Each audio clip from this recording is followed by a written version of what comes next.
Imagine waking up tomorrow and not rushing anywhere. No alarm, no traffic, no boss waiting. You make coffee slowly. You sit with your family. Maybe you plan a trip. Maybe you work on something you actually enjoy. Not because you're rich, but because your money is working even when you're not. Now, most of us were raised with one simple rule. If you want money, you work for it. You give your time, you get paid. End of story. But there's another way to play this game. Instead of always working for money, you can build systems where money works for you.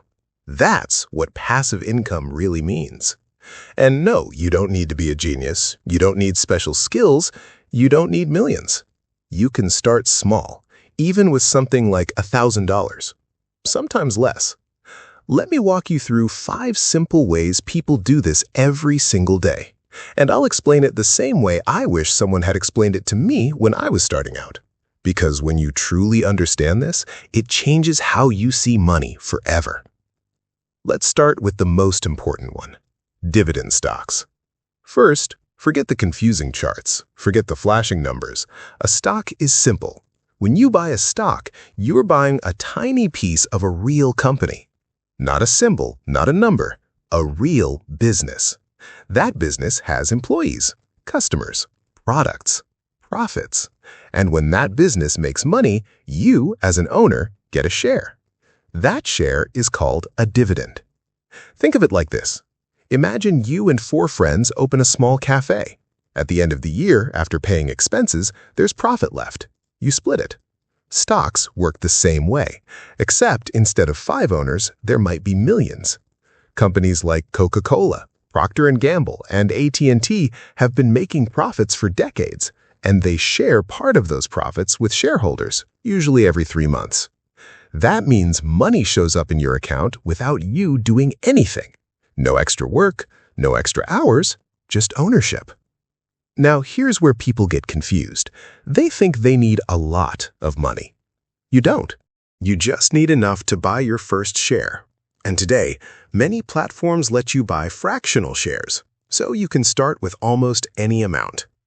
But choosing the right company matters. You want companies that have been around a long time, companies that consistently make profits, companies that consistently pay dividends. And there's one number you'll hear often: dividend yield. It's just a percentage that tells you how much income you earn based on what you invested. For example, if you invest $1,000 and the yield is 5%, you earn about $50 per year. Not life-changing. But this is where people miss the bigger picture. Because you're not just getting income, your investment itself can grow over time too. So you're getting paid while your money grows. That's powerful. But there's something you need to watch out for. Sometimes you'll see crazy high dividend yields, 15%, 20%, even more. That's usually a red flag. It often means the company is struggling. A good example is GameStop. Years ago, it looked attractive because of its dividend, but the business itself was declining. And when the business suffers, the dividend eventually suffers too. So don't chase the highest number. Chase strong businesses. Now let's talk about something even better for beginners: dividend index funds. Because picking individual companies can feel overwhelming. An index fund solves that. Instead of buying one company, you buy hundreds at once. It's like buying the entire team instead of betting on one player. This is called diversification, and it protects you. If one company struggles, the others can carry the weight. One popular example is the Vanguard High Dividend Yield ETF. Funds like this hold shares in many strong companies and pass the dividends to you. You don't have to research every company. You don't have to constantly monitor anything. You just own the fund and collect the income. But pay attention to one thing: fees. Every fund charges a small management fee called an expense ratio. It might look tiny, maybe 0.1% or 0.5%, but over 20 or 30 years, that can eat a huge chunk of your returns. So lower is better. And just like before, be careful with funds promising extremely high yields. Higher rewards usually mean higher risks. There's no magic shortcut. Now let's move to the third option, bonds. This one works differently. With stocks, you own part of a company. With bonds, you're lending money. You become the bank, and the borrower pays you interest. It could be a company or even a government. And because it's a loan, the income is more predictable. Less exciting, but more stable. Think of it like lending money to a friend who agrees to pay you interest every month. Except here, it's structured, formal, and often safer. Many people invest in bond funds instead of individual bonds. Again, diversification makes things simpler and safer.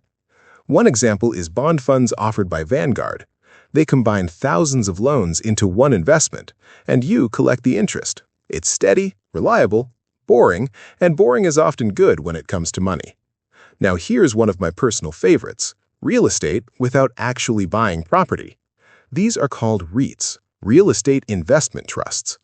Normally, owning rental property takes a lot of money and a lot of work. Tenants, repairs, maintenance. But REITs let you skip all of that. You simply buy shares and those companies own buildings, apartments, offices, warehouses. They collect rent and by law, they must pay most of that profit to shareholders. So you receive rental income without ever fixing a broken sink. There are REITs focused on apartments, shopping centers, even data centers powering the internet. One example is digital realty. This is real estate investing simplified. And finally, let's talk about the safest option, high-yield savings accounts. This isn't really investing, but it still generates passive income. It's just a bank account that pays higher interest. Online banks often offer better rates because they don't have physical branches. Your money stays safe, it doesn't fluctuate, and you still earn interest. It's perfect for emergency funds or money you might need soon. But over the long term, investments like stocks and REITs usually grow much more. Because with savings accounts, your balance grows slowly. With investments, your income grows, and your investment itself grows too. Now, here's the truth most people don't realize. Your first $1,000 won't change your life. It might earn you $30, maybe $50 per year. That's not the point. The point is momentum, because once you start, everything changes. You begin to see money differently. You stop spending every extra dollar. You start investing it. Then your income grows. Then that income buys more investments, and suddenly the machine starts building itself. I still remember my first dividend payment. It was about $2. That's it, $2. It felt almost pointless, but it meant something bigger. It meant I owned something. It meant money came in without my time. Today, those small steps have turned into thousands of dollars per month, not overnight, slowly, quietly, one step at a time. And that's how this works. You don't start big. You start. You stay consistent and you let time do the heavy lifting.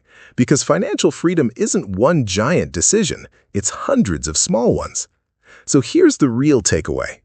Dividend stocks, index funds, bonds, REITs, high-yield savings, these are tools, simple tools. Anyone can use them. You don't need permission. You don't need perfect timing. You just need to begin, even if it's small, especially if it's small. Because one day, you'll wake up, check your account, and realize something incredible happened. Your money showed up, and you didn't have to work for it. And that's the moment everything changes. As always, I'm Sam, sharing the lessons I learned the hard way so you don't have to.